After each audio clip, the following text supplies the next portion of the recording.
প্রচারের শেষ লগ্নে পুলিশের বিরুদ্ধে সুর চড়ালেন বর্ধমান দুর্গাপুরে বিজেপি প্রার্থী দিলীপ ঘোষ। সন্দেশখালীতে ভাইরাল ভিডিও কাণ্ডে পুলিশ এফআইআর করে তদন্ত শুরু করেছে। তা নিয়ে প্রতিক্রিয়া দিতে গিয়ে বিজেপির বর্ধমান দুর্গাপুরের প্রার্থী দিলীপ ঘোষের দাবি, আমরা সবাই জানতাম সন্দেশখালীতে শেখ শাহজাহান বাহিনী কি অত্যাচার চালাতো। পুলিশ পারলে শেখ শাহজাহানের জুতো বয়ে দিত বলে অভিযোগ তার। সন্দেশখালীর পুলিশের দম নেই শেখ শাহজাহান বাহিনীর কারোর ওপর হাত দেওয়ার। সেই সঙ্গে তিনি তার লোকসভা কেন্দ্রে বেশ কিছু তৃণমূল আশ্রিত দুষ্কৃতীরা এখনো জেলের বাইরে রয়েছে বলে দাবি করেন তিনি। দুর্গাপুরের চায় পে চর্চা অনুষ্ঠানে গিয়ে দিলীপ ঘোষ এই মন্তব্য করেন।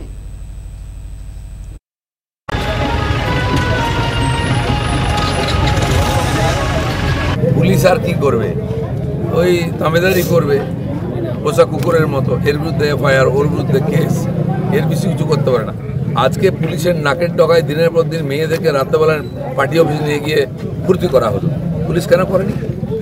পুলিশ তাদের চামচা বেলচা করতো, শাহজাহানের জুতো বয়ে নিয়ে যেত।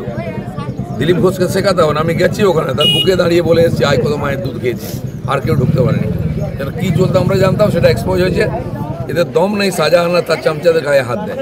যেমন এখানে দুর্গাপুরে বর্ধমানেতে এখনও কিছু দাগি আসামি ক্রিমিনাল, তারা টিএমসির নেতা, তাদের মধ্যে ক্রিমিনাল কেস আছে, তারা জামিন নেয়নি, তাদের গায়ে পুলিশ হাত দেয় না, আর আমাদের রেলি আটকাতে আসে।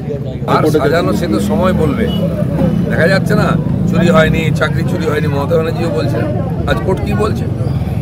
সন্দেশখালীতে কিছু হয়নি বলেছিলেন। হাজার হাজার মহিলা আজকে দাঁড়িয়ে রাস্তায় জুতো চপ্পল নিয়ে তাড়া করছে ওদের নেতারা। সেই দিনটা আসছে, আর ব্যাপক হবে, সারা জায়গায় ছড়িয়ে যাবে ভোটের পরে।